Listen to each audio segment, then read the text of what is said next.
What if Yoda defeated Darth Sidious in Revenge of the Sith? Let's explore the depths of it in the video.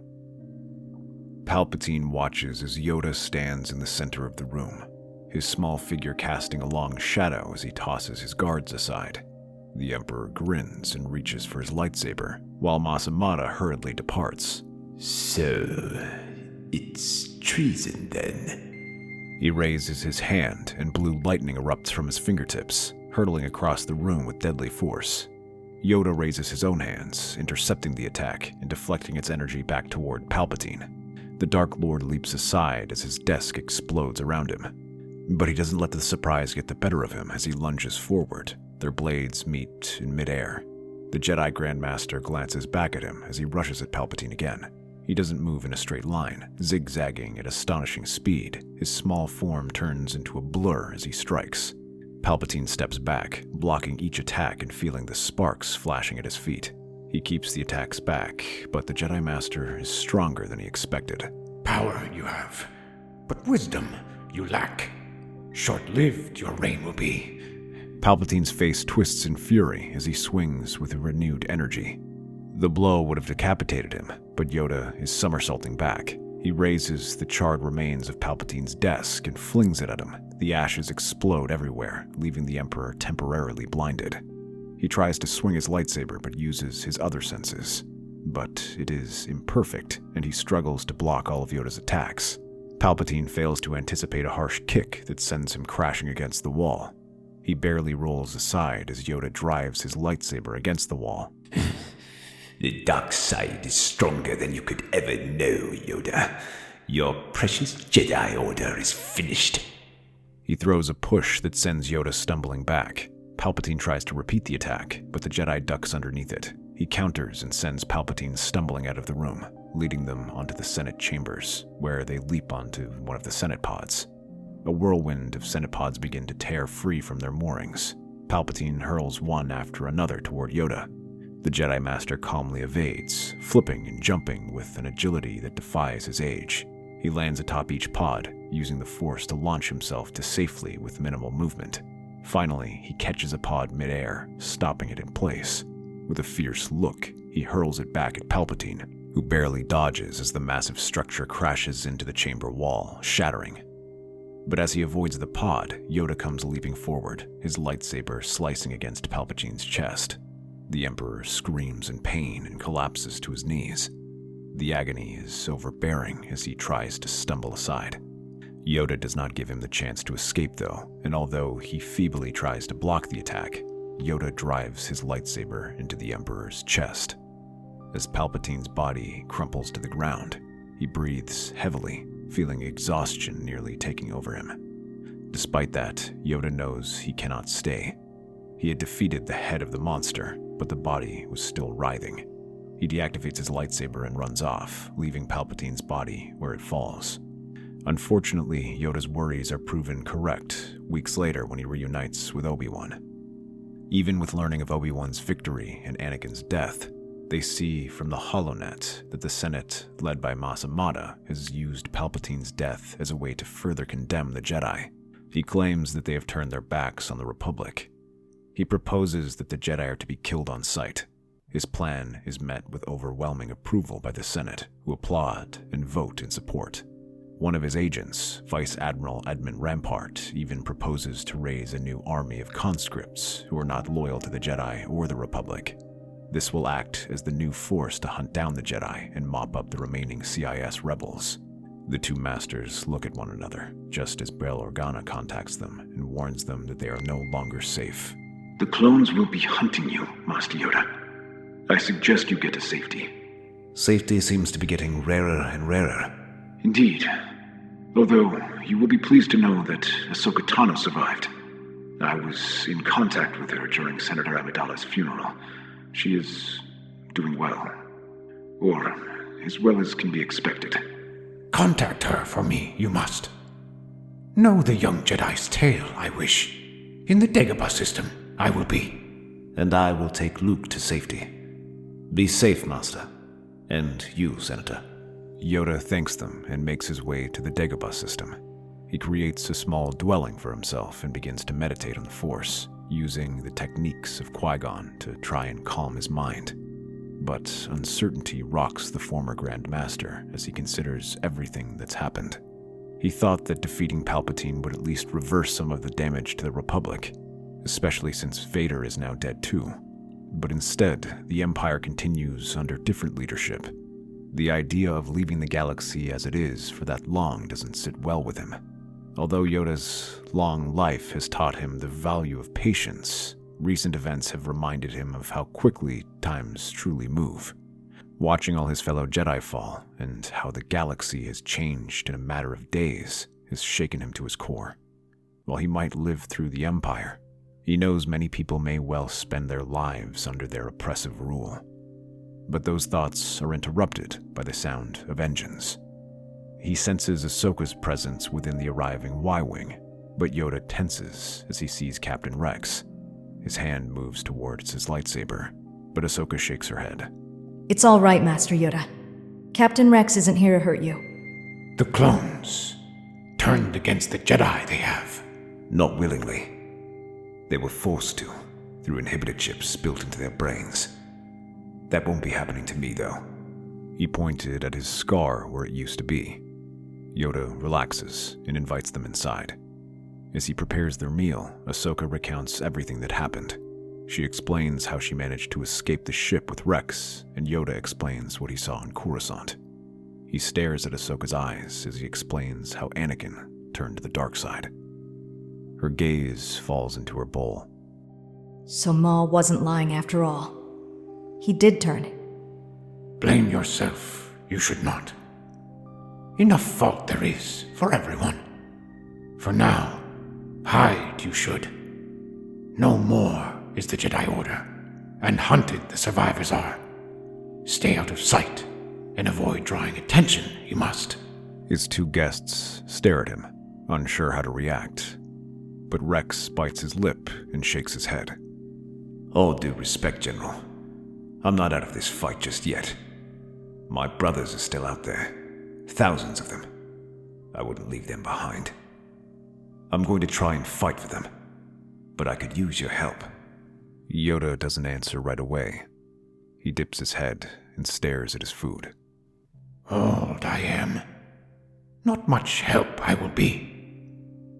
But do everything I can. I will. The two of them soon begin to build up their strength, gathering clones who question their orders, and these clones become the first volunteers of the clone resistance. They gather supplies, free prisoners, and search for data about the Empire. This doesn't escape Mas Amedda's notice, though, who demands that Rampart do something about it.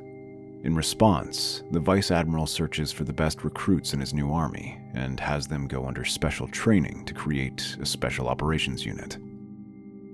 Loyal clones like Slick, Crosshair, and Neo are tasked with finding these raiders and stopping them using the new Special Forces unit. The clone resistance continues its attacks. Now they strike at one unsuspecting Imperial facility in search of a prisoner. As usual, they rely more on stealth and speed instead of strength. This means they take the defenses by surprise. But this incursion feels different. The defenses seem even more lax than usual, and they move through the facility without a snag. Rex and Yoda share a look. The two of them descend the elevator to the brig. The few stormtroopers are dispatched as a single prisoner steps out, a clone trooper wearing the armor of a clone commando.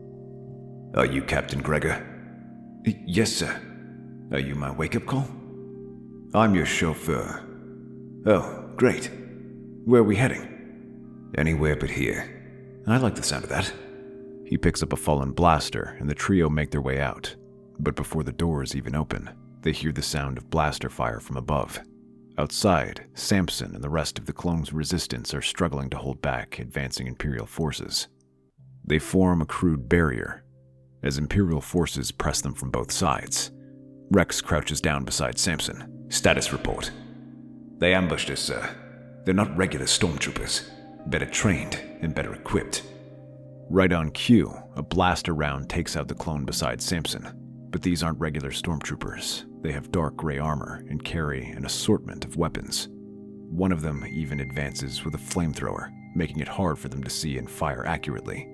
Rex, Gregor, and Yoda quickly join the fight, adding their weapons and trying to clear a path. Yoda leaps over the barricade and snatches one hapless Special Forces agent before throwing him into his comrades. This causes the blaster fire to slacken somewhat and allows them to advance while Yoda clears the way. The clones run up behind them, firing at the other side as they retreat, but suddenly a blaster bolt cuts down one of the stragglers through the smoke. They make their way outside, but immediately find another squad of troopers waiting for them. More special troopers are waiting for them, but their leader is wearing standard clone armor. Surrender, traitors. You? What are you doing out of prison? New regime, new policies. I particularly like their stance on Jedi. And what about their policies on clones? Or did you know that they were keeping one of our brothers prisoner here? Not all clones. Just the deficient ones like you who give us a bad name. Crosshair and the remainder of his men file out from the door and ready their weapons. Yoda steps behind them and holds his lightsaber ready. Several troopers advance, igniting their flamethrowers to create a loose barrier around Yoda. From underneath the fire, several sonic detonators roll underneath. His eyes widen as he leaps back just as they explode. The vibrations send him stumbling back, but he uses the Force to steady himself. Around him, chaos erupts as clones fight against the Spec Ops troopers. Slick turns his flamethrower, unleashing a roaring blast that sweeps the flames across the room in a wide arc. Yoda raises a hand, creating an invisible barrier that parts the flames. But Slick presses forward, narrowing the arc to funnel Yoda into a corner.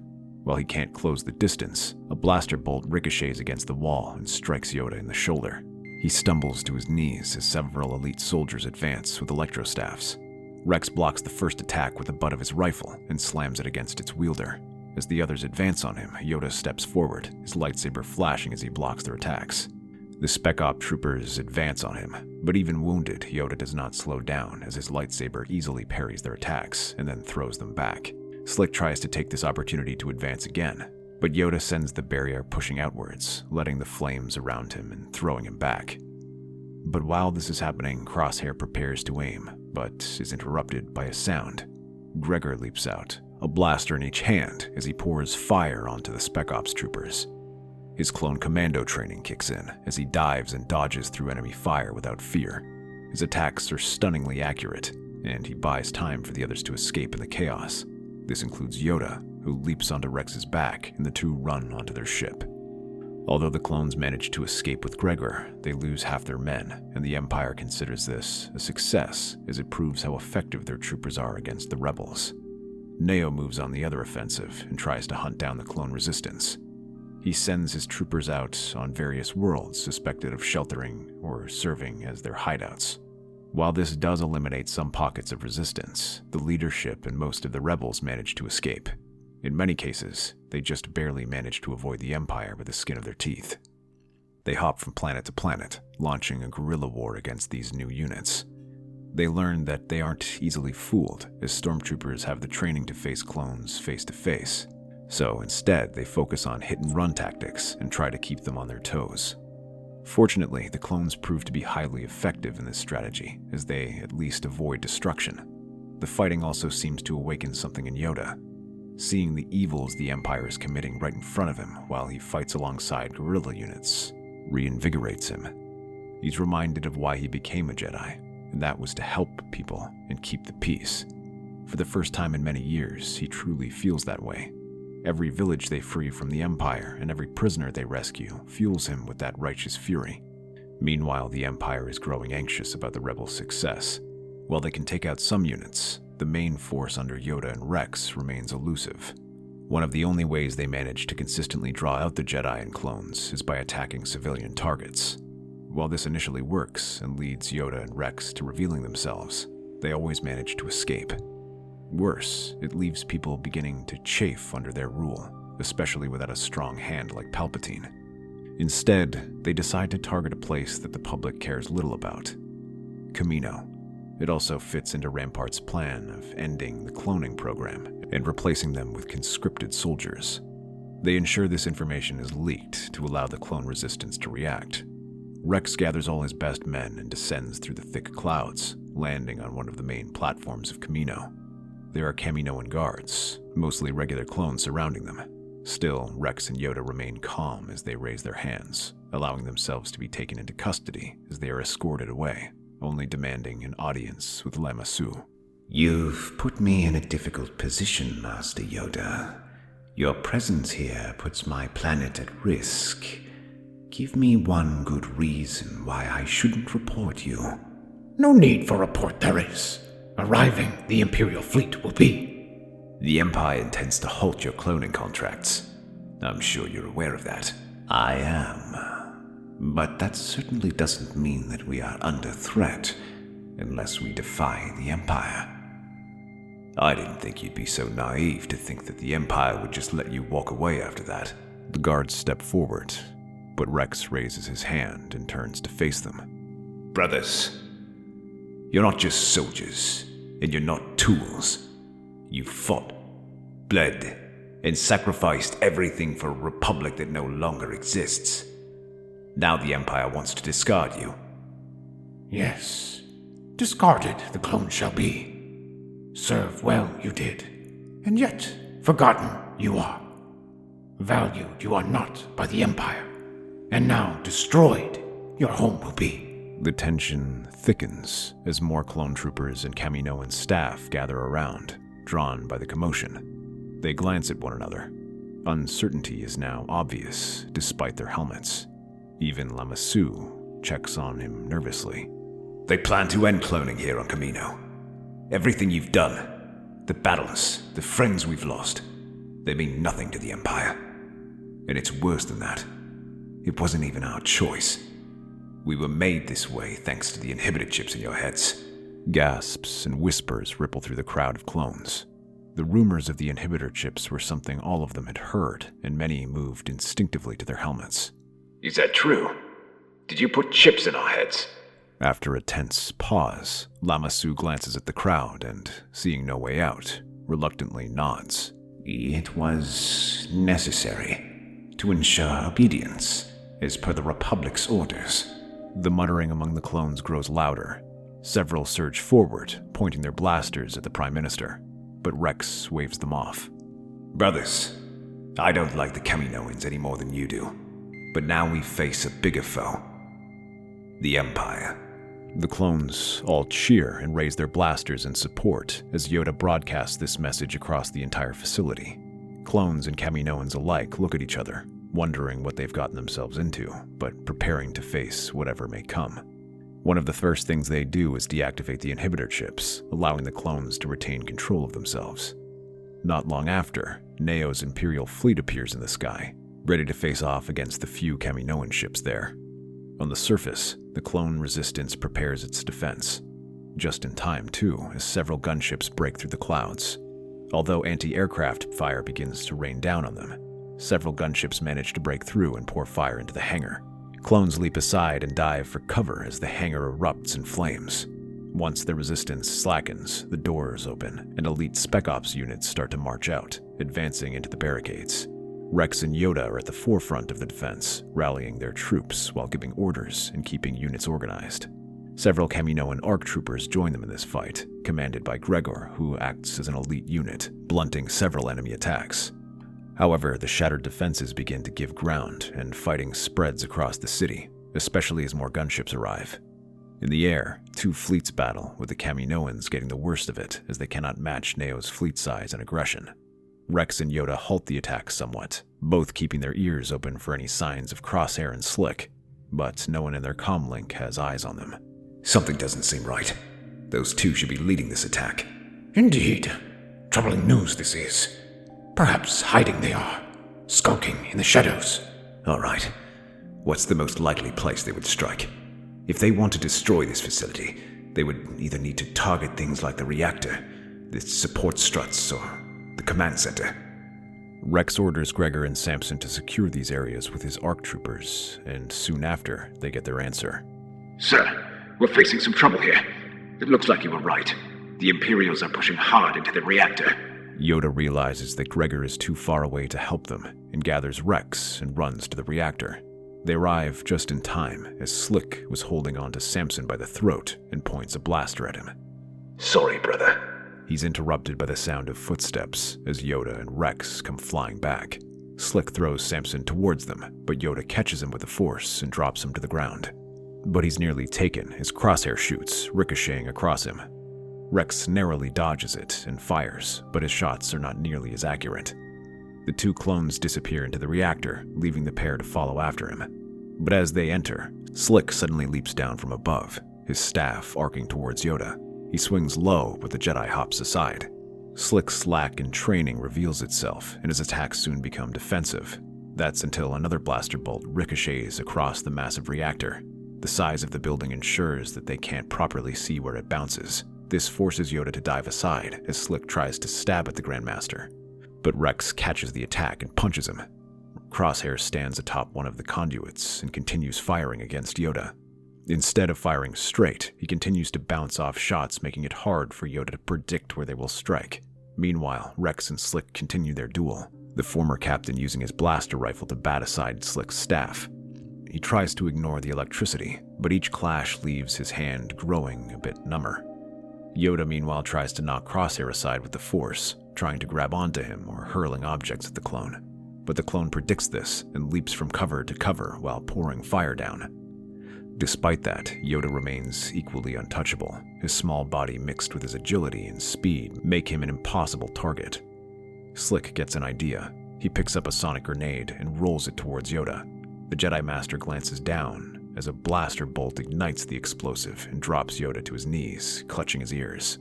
Slick follows up by blocking one of Rex's attack and then grabs a mirror from his belt. He places it on his staff and lets Crosshair fire. The shot bounces off his mirror and strikes Rex through the shoulder. He stumbles to the ground as Slick stands over, preparing to bring his staff down. You chose the wrong side. The Jedi are no more. Forgotten you have how stubborn Jedi are. Although grimacing, Yoda shakily gets to his feet. Slick's eyes widen as he prepares to attack, but Yoda unleashes a force push that sends him crashing against the wall. Crosshair is about to fire, but with his good hand, Rex throws a flashbang, and Yoda directs it towards the sniper's direction. A moment later, he's screaming and trying to wipe his eyes. Rex takes this chance to fire at the panel he's hanging off of and sends him tumbling to the ground. Yoda barely catches him as they stand over him. Well, come to finish us off? No. Too many of our brothers died today because of you. I won't add 2 more. They died because they were traitors. Misguided your view is. Almost as much as your loyalty. Serve the Empire. Well, you did. But what good is serving a master who does not serve you back? What would a Jedi know of being a soldier? Good soldiers follow orders. I used to believe that too. Have you asked yourselves where that's gotten you? Look around, Slick. You say you love your brothers, but you're standing here and helping the Empire take our homes, capture us. The sergeant doesn't answer. He looks away, staring at the destruction as his comms go off, with soldiers reporting on battles going on around them, and clones dying. And you, Crosshair, follow orders you have, and cost you, it did. Your friends, now your home. What is next? Your principles? The clone doesn't answer, but his finger grips the blaster at his side. Rex sees this and reaches for his own weapon, but then slowly he lets go and raises his hand up. Slick does the same, and the two surrender. Rex wastes no time in broadcasting the message across the fleet, just as Neo mops up the remainder of the Kaminoan fleet. Rex's speech and the revelation of the inhibitor chips play through Crosshair's holodisk. As the clones aboard hear this, they all pause and listen to their words. Ignore that! Ignore that at once and back to your posts! Suddenly, he's struck by a stun round as the clones rise up. The outnumbered Spec Ops troopers and stormtroopers find themselves overwhelmed as all the clones rise up against them. Soon, the entire fleet falls to the Resistance hands. The loss at Kamino was a serious blow for the Empire, but it's made only worse from Rex's allies in the Senate. They receive all the data about the inhibitor chips, including confirmation that Rampart knew about them. At first, Mas Amedda tries using this as ammunition to disband the clones, but testimony from Slick and Crosshair revealed that they had even attacked civilian targets to try and draw them out. Meanwhile, Yoda admits that Mas Amedda had been in the room when he confronted Palpatine, meaning he knew the Chancellor was a Sith Lord. These scandals coming one after another rocks their position in the Senate, who now question their ability to lead. Mas Amedda and Rampart are removed from office. Meanwhile, Yoda, the clones, and remaining Jedi are pardoned and allowed to return to the Republic. Although Rex and the others are invited back into military service, Rex instead decides to retire and begin a rehabilitation program for clones like Neo, Slick, and Crosshair, who bought into Imperial propaganda so that they may also be pardoned. Yoda, Obi-Wan, and Ahsoka begin a new Jedi Order and lead the next generation of Jedi, including Luke and Leia, as the first of their new Padawans. That's our theory. The Star Wars universe is a galaxy filled with exciting stories and possibilities, and we love exploring them. If you want to accompany us on this journey to a galaxy far, far away, then please like, share, and subscribe to our channel.